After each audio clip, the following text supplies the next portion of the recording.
Assalamualaikum warahmatullahi wabarakatuh. Kami di sini dari kelompok 9 akan menerangkan tentang kompensasi. Nah, perlu kalian ketahui bahwa pengertian kompensasi adalah segala bentuk pendapatan baik secara non finansial maupun finansial dari suatu perusahaan kepada karyawan atas kontribusi mereka dalam bekerja di suatu perusahaan tersebut. Jadi dapat disimpulkan adalah timbal balik antara si perusahaan kepada karyawannya. Nah, kemudian yang kedua adalah tujuan dari kompensasi. Tujuan daripada kompensasi adalah kepuasan bersama, yaitu kepuasan yang didapatkan oleh karyawan dalam mendapatkan pemenuhan kebutuhan hidupnya, sedangkan perusahaan juga puas atas pekerjaan atau kontribusi yang telah dilakukan karyawan-karyawannya. Nah, lalu asas daripada kompensasi tersebut di situ mencakup ada asas layak dan juga asas adil.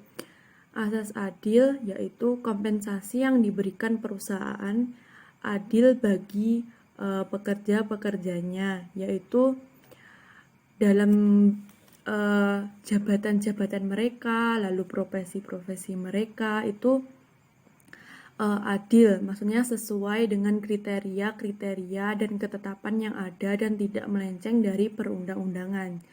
Jadi kompensasi yang diberikan pengusaha atau perusahaan tersebut itu telah memenuhi kriteria atau ketetapan yang ada. Contohnya kayak seperti kepada jabatan mereka itu apa, kayak gitu itu udah terpenuhi dan ketetapannya sama dengan peraturan yang berlaku. Kemudian yang terakhir yaitu asas layak. Nah, layak di sini berarti layak dalam artian wajar atau sesuai. Jadi perusahaan atau pengusaha tersebut memberikan kompensasi yang layak bagi para pekerjanya, yaitu dapat memenuhi kebutuhan mereka. Nah, untuk selanjutnya akan diteruskan oleh teman saya, Iqbal dan Ihda. Assalamualaikum warahmatullahi wabarakatuh. Saya Ihda Lutfiatur Rahma akan menjelaskan sebab berikutnya, yaitu tentang bentuk-bentuk kompensasi dan sistem kompensasi. Bentuk-bentuk kompensasi secara umum terbagi menjadi 4 bentuk. Yang pertama yaitu kompensasi finansial langsung, yaitu kompensasi yang diberikan secara langsung kepada pegawai atau karyawan dalam bentuk bayaran berupa gaji tiap bulan, komisi, upah, dan bonus. Yang kedua yaitu kompensasi finansial tidak langsung, yang berupa tunjangan kesehatan, cuti, liburan, maupun THR. Yang ketiga yaitu fasilitas. Fasilitas adalah kenikmatan yang diberikan oleh pemilik usaha atau perusahaan sebagai bentuk atau rasa perhatian kepada para karyawan. Yang keempat yaitu insentif. Insentif merupakan sebuah penghargaan yang diberikan kepada karyawan sebagai alat untuk memotivasi karyawan agar produktivitas kerjanya tetap meningkat. Selanjutnya adalah sistem kompensasi. Sistem kompensasi merupakan metode pemberian kompensasi agar prosesnya berjalan secara mudah karena telah teratur dan sesuai dengan kebutuhan atau kualifikasi yang diinginkan oleh perusahaan atau lembaga. Metode pemberian kompensasi terdiri dari 2 macam, yaitu metode pemberian kompensasi tunggal, yaitu berdasarkan ijazah atau pendidikan formal sebagai pokok menentukan besaran gaji, dan metode kompensasi jamak, yaitu berdasarkan banyak hal seperti ijazah, pendidikan formal, dan sifat pekerjaan untuk menentukan besarnya gaji. Lalu jenis-jenis sistem kompensasi antara lain adalah sistem upah menurut banyaknya produksi, sistem upah menurut lamanya bekerja atau jam kerja, sistem upah menurut lamanya dinas, dan sistem upah menurut kebutuhan. Sekian dari saya, terima kasih. Akan dilanjutkan oleh teman saya. Bismillahirrahmanirrahim. Assalamualaikum warahmatullahi wabarakatuh. Baik, di sini saya akan menjelaskan sedikit mengenai tahapan penetapan kompensasi, dan kedua yaitu ada faktor yang mempengaruhi kompensasi. Yang pertama yaitu ada tahapan penetapan kompensasi.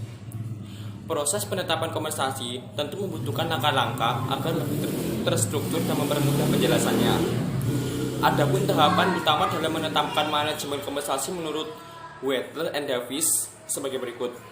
Yang pertama, mengidentifikasi dan mempelajari jabatan-jabatan melalui analisis jabatan. Yang kedua, melakukan internal equity melalui penilaian jabatan. Yang ketiga, menciptakan gaji external equity dengan melakukan survei. Yang keempat, menetapkan kompensasi aktual dengan mempertemukan internal equity dan external equity. Berikutnya yaitu, sedangkan menurut Gary Dessler, langkah-langkah untuk penetapan kompensasi sebagai berikut. Yang pertama itu ada menyelenggarakan survei gaji. Yang kedua, menentukan nilai jabatan melalui evaluasi jabatan. Yang ketiga, mengelompokkan jabatan dalam tingkat upah. Yang keempat, menetapkan harga setiap tingkat upah melalui kurva upah.